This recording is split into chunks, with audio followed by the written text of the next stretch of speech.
सिद्धार्थ गौतम दया और करुणा के सागर है।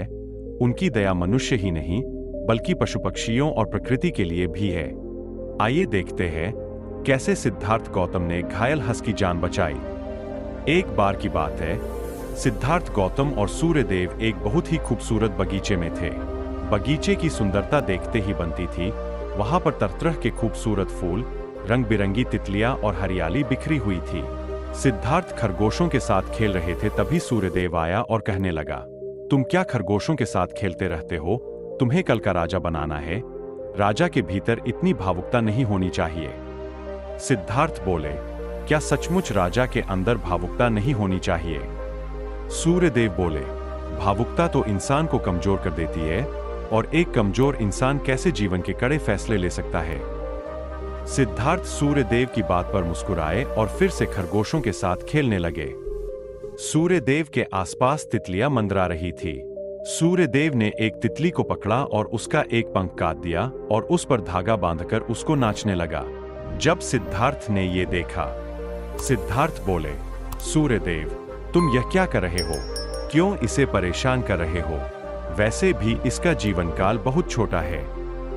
सूर्यदेव बोला, अरे सिद्धार्थ, फिर वही भावुकता, यह सिर्फ छोटी सी तितली है।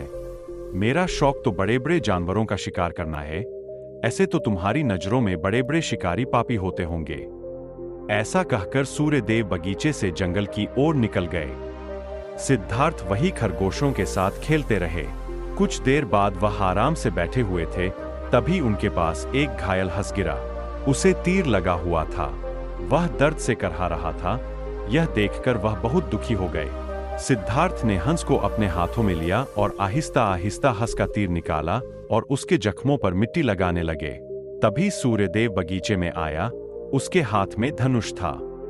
सूर्यदेव बोले, सिद्धार्थ, मैंने इसका शिकार किया है, इसे मुझे सौंप दो। सिद्धार्थ बोले, इसका शिकार भले ही तुमने किया हो, लेकिन अब यह मेरी शरण में आ गया है। मैं इसका रक्षक हूं। अब तुम्हारा इस पर कोई हक नहीं है। सूर्यदेव बोले, तुम जिद मत करो। मैंने कड़ी मेहनत और एकाग्रता के साथ इस पर तीर साधा था, तब जाकर मैं इसका शिकार कर पाया हूं। तुम इसे नहीं ले सकते, इसे मुझे सौंप दो। सिद्धार्थ बोले, तुम अपने पक्ष में चाहे कितने ही तर्क दे दो, लेकिन मैं तुम्हें यह हंस नहीं दे सकता। अब यह मेरी शरण में आया है, मेरा धर्म है इसकी रक्षा करना। यह सुनकर सूर्यदेव क्रोध से भर गया। वह बोला, ठीक है, तो फिर हम दोनों राजा के पास चलते हैं।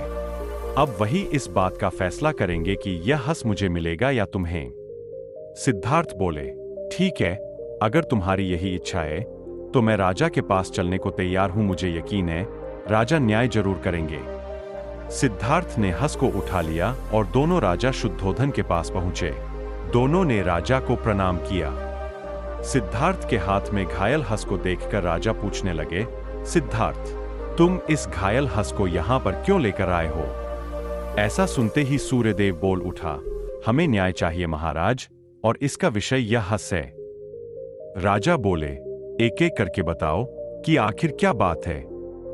सूर्यदेव बोले, मैंने इस हंस का शिकार किया है, यह हंस मेरा है, लेकिन सिद्धार्थ मुझे मेरे शिकार को देने से इनकार कर रहा है। सिद्धार्थ बोले, राजा, मैंने इस हंस को बचाया है और इस हंस पर अब मेरा अधिकार है। सूर्यदेव बोला, राजा, आपको तो पता ही होगा कि एक शिकारी बनने में कितनी मेहनत, कितनी तपस्या करनी पड़ती है। राजाओं का तो यह शौक होता है।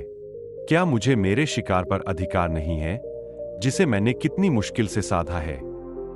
राजा सूर्यदेव से बोले, हां, तुम बिल्कुल ठीक कह रहे हो। शिकार पर तो शिकारी का ही अधिकार होता है, किसी और का नहीं।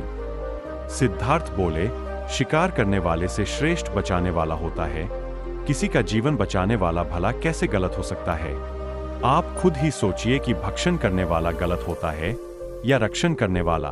क्या एक राजा के अंदर भावुकता नहीं होनी चाहिए? बिना भावुकता के वह इंसान या पशु पक्षी किसी का दर्द नहीं समझ सकता, और जो किसी का दर्द नहीं समझ सकता वह खुद कैसे इंसान हो सकता है? राजा को समझ नहीं आ रहा था कि वे इसका निर्णय कैसे करें।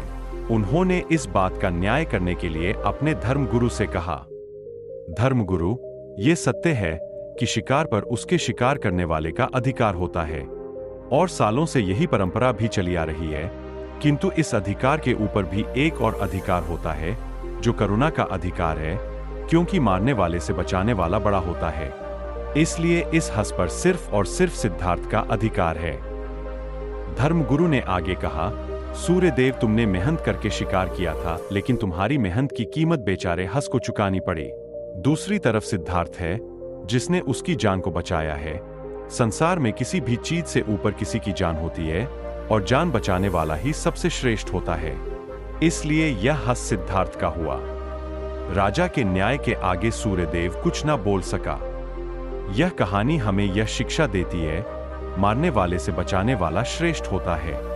आप भी अपने आसपास लोगों को बचा सकते हैं, और यह बचाना सिर्फ जीवन का नहीं, किसी भी चीज का हो सकता है।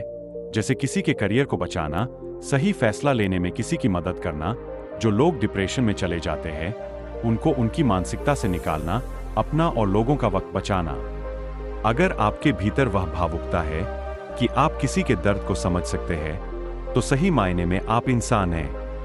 दोस्तों, अगर आपको ये कहानी अच्छी लगी हो तो कृपया करके आपकी प्यारी चैनल पीसफुल बुद्धा को सब्सक्राइब अवश्य करें, ताकि ऐसी ही सीख देने वाली कहानी हम आप तक पहुंचा सके।